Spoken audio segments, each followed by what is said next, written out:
yanongeye ko gushimira wowe mukunzi w'Urutonde TV ibyishimo umunezero w'ibyo bikuranga. Ndagusaba utarakora subscribe ko wakora subscribe kuko ari wo mwanya kugira ngo ujye ubona amakuru y'imyidagaduro ndetse na update zigezweho hano ku Rutonde TV. Kuri ubu ngubu rero tugiye kuvuga ku mugabo w'umukire cyane hano mu Rwanda. Uwo rero nta wundi n'uwo bita Nkubana Charles Kakoza. Umugabo uzwi cyane ku izina rya KNC. Nkwibutse ko ari we nawe nyiri ikipe ya Gasogi United. Uyu mugabo ni umugabo w'umukire cyane akaba ndetse ari no ku rutonde rw'abakire ba mbere hano mu Rwanda. Uyu mugabo uzwi ku izina rya KNC ni umugabo ufite utuzi twinshi cyangwa se imirimo myinshi akora hano mu Rwanda. Ni umugabo ni umunyamakuru, akaba umucuruzi, akaba umushoramari ndetse n'ibindi. Ndetse uyu mugabo ni n'umuhanzi, nubwo muri iyi minsi yabaye atangaje ko iby'ubuhanzi abaye arihagaritse. Ni umugabo w'umunyamakuru, akaba ari umunyamakuru wa Radio1 ndetse akaba n'umuyobozi wayo. Ikindi kandi ni n'umunyamakuru wa TV1 ndetse akaba n'umuyobozi wayo, akaba ari we nyirayo, akaba ari we nyiri televiziyo 1 ndetse na Radio 1. Uyu mugabo ni umugabo w'umukire ku rwego rutangaje.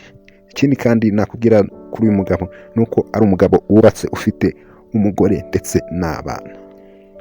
Ni umugabo ukize cyane ku rwego rutangaje, akaba afite ibintu byinshi akora, aho agenda agira n'inama urubyiruko gukora cyane, bagakora ibintu byinshi bitandukanye.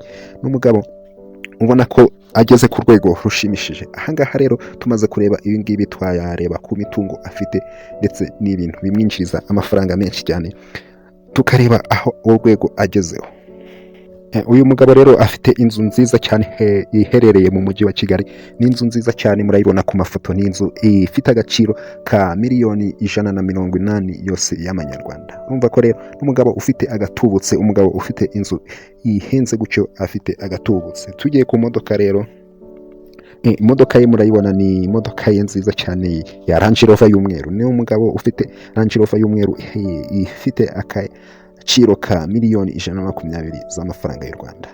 Urumva ko rero n'umugabo ufite agatubutse. Uretse n'ibi kandi inzu ndetse n'imodoka, n'umugabo ufite TV1 na Radio 1. TV1 na Radio 1 bikaba bihagaze agaciro ka miliyoni 1 y'amadolari. N'umugabo ufite byinshi agezeho, ageze ku rwego rwo hejuru cyane.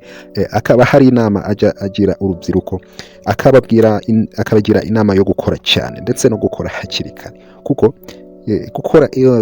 babwira ko gukora ari byo bituma umuntu agira icyo ageraho. Kuba nawe afite ibyo yagezeho nuko yatangiye gukora cyane, akaba ageze ahangaha kuri uru rwego nuko yabashije gukora cyane ndetse agakora ibintu byinshi.